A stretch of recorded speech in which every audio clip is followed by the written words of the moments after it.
नमस्कार दोस्तों। आज की इस रोमांचक कहानी में आप सभी का स्वागत है। मैं जहां काम करता था वहां मैडम के अलावा और कोई नहीं रहता था। मेरी मैडम 26 से 35 साल की होते हुए भी बहुत खूबसूरत लगती थी। उसे देखकर ऐसा लगता था जैसे वह अभी 20 साल की ही है, क्योंकि खूबसूरती के कारण वह हमेशा एक जवान लड़की की तरह ही दिखती थी। मुझे वह अच्छी लगने लगी थी। एक दिन मैं रूम में साफ सफाई कर रहा था। तभी मैडम बाथरूम से नहाकर बाहर आई और अचानक पैर फिसलने से वह गिर गई। उस वक्त वह सिर्फ तौलिया में ही थी, लेकिन गिरने के कारण उनके हाथ से तौलिया छूट गया और वह अब वैसी हालत में थी। इससे पहले मैंने इस हालत में किसी भी लड़की को नहीं देखा था। उन्हें देखकर मेरे अंदर के जज्बात भड़कने लगा। मेरी निगाह उनके उस अंग पर जाकर टिक गई। उसे देख मेरे तन में आग सी लग गई। फिर मैंने मैडम को अपने बाहों में उठाया और कमरे में लेकर चला गया। मैडम के इस स्पर्श से मेरे पूरे बदन में करंट सा लग गया। अब वह भी बेकाबू हो रही थी। मेरा नाम आकाश है और मैं अभी 23 साल का एक हट्टा कट्टा नौजवान हूँ। हम दो भाई बहन अपनी माँ के साथ एक छोटे से गांव में रहते थे। मेरे पिताजी की अभी 4 साल पहले ही मौत हो गई थी। तब से मेरी माँ ने हम दोनों भाई बहन को अकेली ही पाला पसा। मेरा बाप बहुत गरीब था, जिसकी वजह से उनका सही इलाज नहीं हो पाया और वह चल बसे। मेरी माँ ने दूसरे के घरों में काम करके हमें किसी तरह से पाल पस कर बड़ा किया, लेकिन गरीबी के कारण मुझे वह पढ़ा नहीं सकी। बस गांव के स्कूल में ही थोड़ा बहुत पढ़ाई किया था, लेकिन मैं अपनी छोटी बहन को पढ़ाना चाहता था, इसलिए मैंने काम पर जाना शुरू कर दिया था। वक्त के साथ माँ की तबीयत अब खराब रहने लगी थी, लेकिन फिर भी माँ जबरदस्ती काम करने जाती थी। मैं बार बार माँ से कहता कि तुम घर पर ही रहा करो ताकि तुम्हें कुछ आराम मिले, लेकिन वह कहती कि अगर मैं घर पर रहूंगी तो पैसे कहाँ से आएंगे। माँ की बात सुनकर मुझे बहुत बुरा लगता था, लेकिन घर की हालत ही ऐसी थी कि मैं भी ज्यादा जोर नहीं दे सकता था। मैं भी रोज अपने दोस्तों के साथ काम पर जाता था, लेकिन जितने पैसे मुझे मिल रहे थे उतने में तो घर खर्च भी नहीं चल सकता था। इसलिए मैंने फैसला किया कि मैं शहर जाकर काम करूंगा। फिर मैंने अपनी माँ को यह बात बताई तो माँ ने मुझे शहर जाने की मंजूरी दे दी। 2-3 दिन के बाद ही मैं अपना सामान बांधकर शहर के लिए निकल गया। शहर पहुंचकर मैंने काम ढूंढना शुरू कर दिया, लेकिन मैं ज्यादा पढ़ा लिखा नहीं था, इसलिए मुझे अच्छी नौकरी नहीं मिल रही थी। इसी तरह भटकते भटकते मुझे कई दिन हो गए। अभी तक मुझे कोई भी काम नहीं मिला था। घर से लाए हुए पैसे भी धीरे धीरे खत्म होने वाले थे। मैं ऐसे ही उदास होकर बाजार में बैठा हुआ था। तभी मुझे किसी ने पीछे से आवाज लगाई। जब मैंने पलट कर देखा तब एक सुंदर सी औरत मुझे आवाज लगा रही थी। मैं उस औरत के पास गया। वह मुझसे मेरा नाम पूछने लगी और कहने लगी कि मैं देख रही हूँ कि तुम कई दिनों से यहाँ वहां घूम रहे हो। क्या तुम्हें कोई काम चाहिए? उनकी बात पर मैंने कहा, जी मेरा नाम आकाश है और मैं गांव से इतनी दूर काम के लिए ही आया हूँ, लेकिन मुझे कोई काम नहीं मिल रहा है। वह औरत यही कोई 27 से 28 साल की लग रही थी, लेकिन उसकी चेहरे पर मासूमियत झलक रही थी। वह देखने में एकदम कमाल की लग रही थी। तभी उसने कहा कि अगर तुम काम करना चाहते हो तो मेरे घर आ जाओ, मैं तुम्हें अपने घर काम दे दूंगी। मैंने कहा, जी मुझे तो काम करना ही है। फिर मुझे वह अपने साथ लेकर अपने घर चली गई। घर पहुंचने के बाद मैंने देखा कि उनका घर काफी अच्छा और थोड़ा बड़ा बना हुआ था। फिर वह कहने लगी कि आकाश, आज से तुम मेरे घर का काम करोगे। तुम्हें रहने और खाने की भी सुविधा दी जाएगी, लेकिन तुम्हें घर का सारा काम वक्त से और अच्छे से करना होगा। मैंने कहा कि मैडम, मेरी तनख्वाह। मेरी बात पर वह कहने लगी कि उसकी फिक्र तुम मत करो, यहाँ तुम्हें अच्छे पैसे मिल जाएंगे। फिर मैंने कहा कि मैडम, आप यहाँ अकेली रहती हैं? तो उसने कहा कि हाँ मैं यहाँ अकेली ही रहती हूँ, लेकिन आज से तुम इस घर का अच्छे से ध्यान रखोगे, क्योंकि तुम मुझे बहुत ईमानदार लगते हो। मैंने कहा, मैडम आप फिक्र ना करें, आपने मुझ पर भरोसा किया है और मेरी इस मुश्किल समय में मुझे काम दिया है, इसलिए मैं पूरी ईमानदारी से आपका काम करूंगा। मैंने फिर उनसे झिझकते हुए उनका नाम पूछा तो उसने अपना नाम रिया बताया। फिर उसने मुझे घर का सारा काम अच्छे से समझा दिया और एक छोटा सा कमरा रहने के लिए दे दिया। मैंने अपना सामान रखा और काम पर लग गया। मैडम रोज सुबह 9 बजे अपने काम पर जाती थी। मैं उनके जाने से पहले उनके लिए नाश्ता तैयार कर देता था। धीरे धीरे मैं उनके घर को अच्छे से संभालने लगा। मैडम मेरे काम को देखकर खुश होती। मुझे भी रिया मैडम के यहाँ काम करके अच्छा लग रहा था, क्योंकि वह मुझसे बहुत ही अच्छे तरीके से पेश आती थी। रिया मैडम के चेहरे पर एक अलग ही मुस्कान होती थी। कभी ऐसा नहीं लगता था कि उन पर कोई मुसीबत आने वाली है। धीरे धीरे वक्त वो गुजरता गया और मुझे उस घर में काम करते हुए 5 महीने हो गए। वहां मुझे तनख्वाह भी अच्छी मिल रही थी। उनमें से मैं अपने खर्च के पैसे निकाल कर बाकी के पैसे घर भेज दिया करता था। मैं इतनी अच्छी नौकरी अपने हाथ जाने नहीं देना चाहता था, इसलिए मैं पूरा ध्यान देकर घर का काम कर रहा था ताकि मुझसे कोई गलती ना हो। मेरी मैडम जब तक घर में होती थी तब तक वह मुझसे खूब बातें करती थी, जिसकी वजह से मुझे ऐसा लगता था जैसे मैं इनका नौकर नहीं बल्कि इस घर का कोई सदस्य हूँ। रात के काम से आने के बाद भी वह मुझसे अपने पास बैठाकर ढेर सारी बातें किया करती थी। मैं भी उनके इस रवैया से बहुत खुश रहता था। एक दिन रात का खाना बनाकर मैं ऐसे ही बैठा हुआ था, तभी मैडम ने आवाज दी कि खाना लगा दो। मैंने फौरन से खाना ले जाकर टेबल पर रख दिया और उनके प्लेट में डालने लगा। तभी मैडम ने कहा कि आकाश, तुम भी अपना प्लेट ले आओ और यहीं मेरे साथ बैठकर खा लो। उनके कहने पर मैंने भी अपना प्लेट लगा लिया और खाना खाने बैठ गए। इसी दौरान मैडम मुझसे मेरे परिवार के बारे में पूछने लगी। फिर मैंने गौर किया कि मैडम मुझे एक अजीब सी नजरों से देख रही थी। उनकी आंखों में मुझे कुछ और ही नजर आ रहा था और कहीं ना कहीं मैं भी उनके बारे में सोच रहा था कि आखिर उनकी इतनी उम्र हो गई है लेकिन अभी तक शादी क्यों नहीं की। यह सवाल मेरे जहन में पहले भी कई बार आ चुके थे, लेकिन मुझे कभी पूछने की हिम्मत नहीं हुई थी। खाना खाने के बाद हम अपने कमरे में सोने चले गए। थोड़ी देर बाद मुझे मैडम के कमरे से सिसकियों की आवाज आने लगी।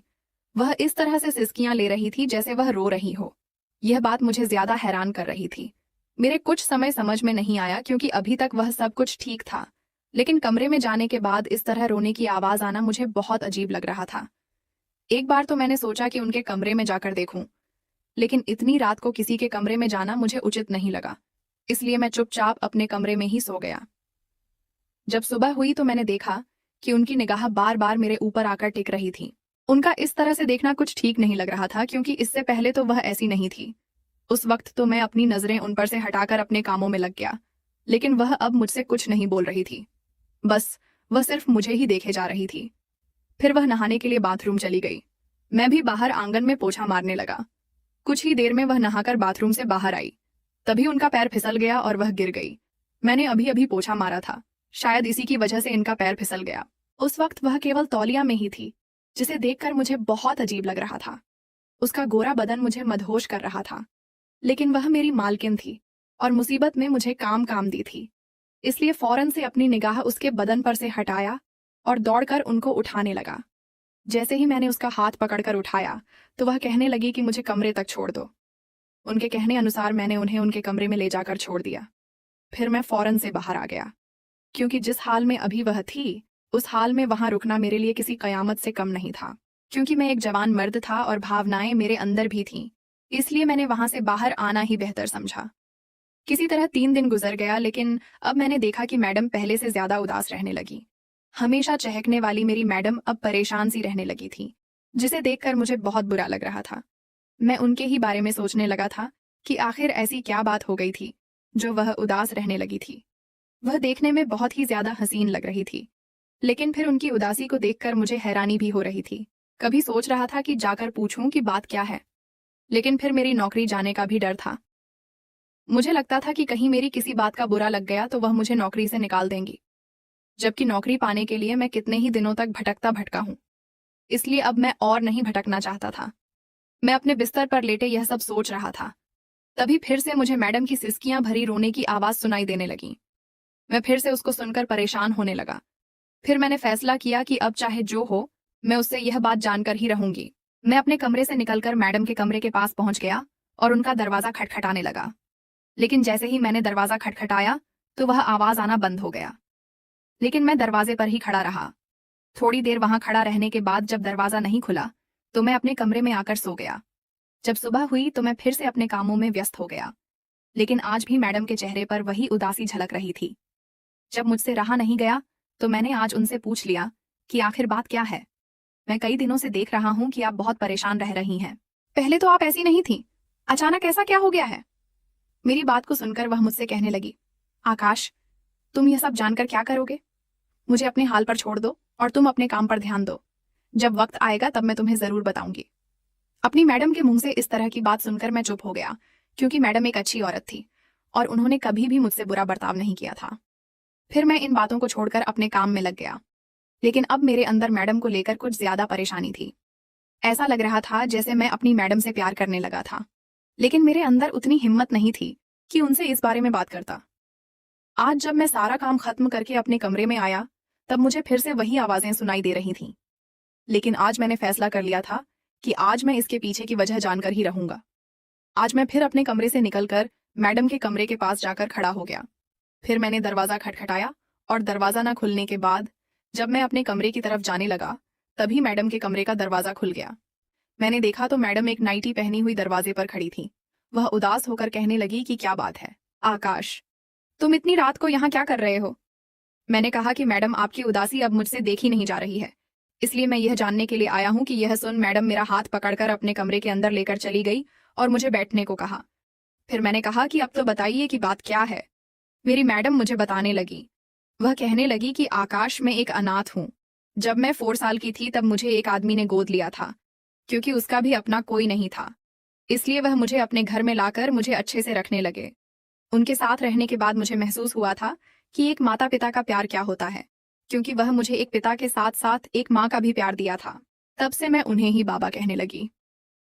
जब मैं 18 साल की हो गई, मैं देखने में काफी सुंदर थी, इसलिए बहुत सारे कॉलेज के लड़के मुझसे दोस्ती करना चाहते थे, लेकिन मैं उन सबसे कतराती थी। फिर एक दिन मेरे बाबा की अचानक एक्सीडेंट में मौत हो गई, जिससे मैं बहुत रोई, क्योंकि उस दिन मैं फिर से अनाथ हो गई थी। उनके पास जो भी पैसे और जमीन जायदाद थी, वह सब वह मेरे लिए छोड़ गए। उनके जाने के बाद मैंने अपनी पढ़ाई जारी रखी।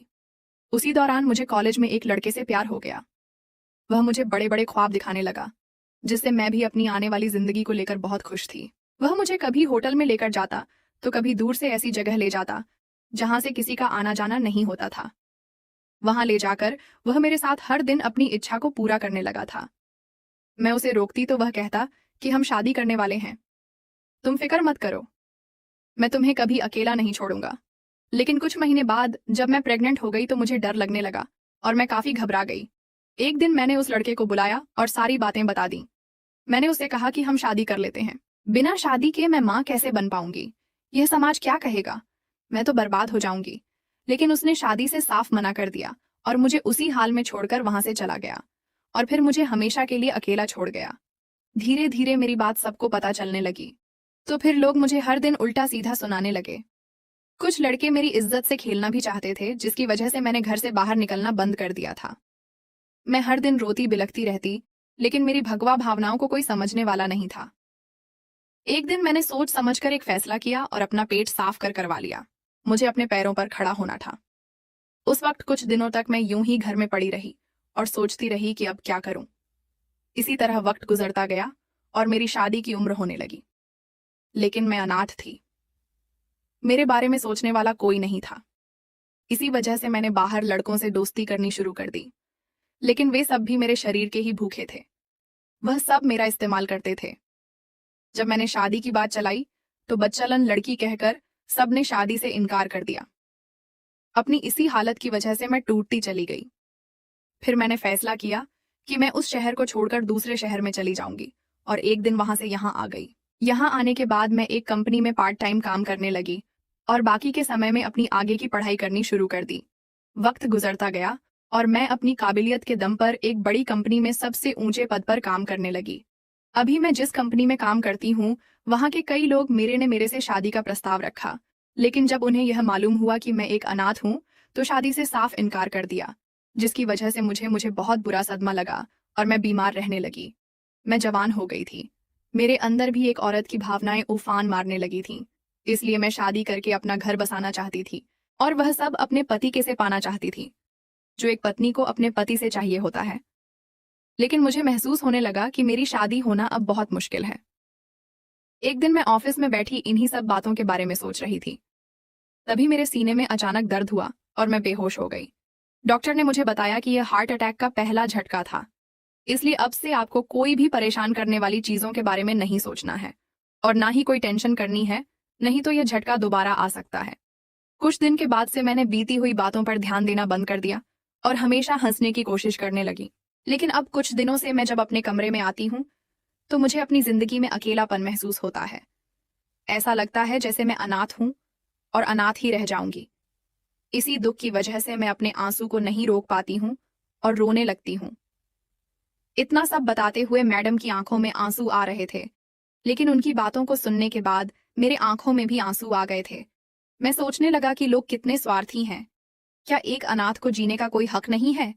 मैंने रिया मैडम से कहा कि मैडम, अगर आप बुरा ना मानो तो मैं आपसे कुछ कहना चाहता हूँ। मैडम मुझे हैरान नजरों से देखने लगी।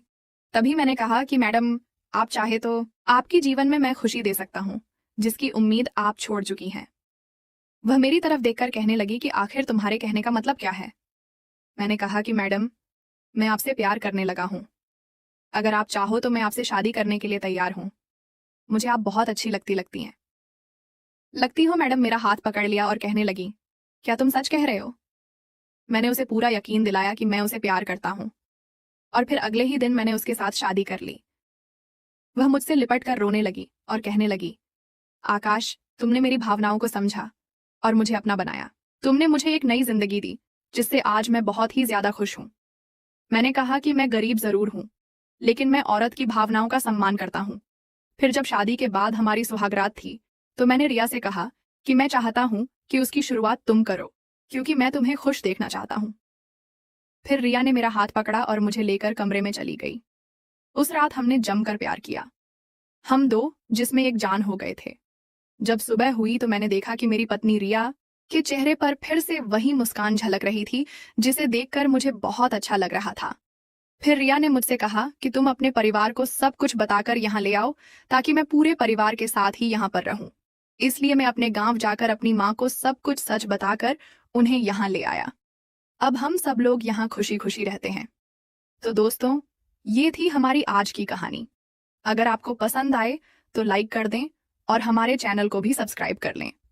मिलते हैं अगली वीडियो में। तब तक के लिए धन्यवाद।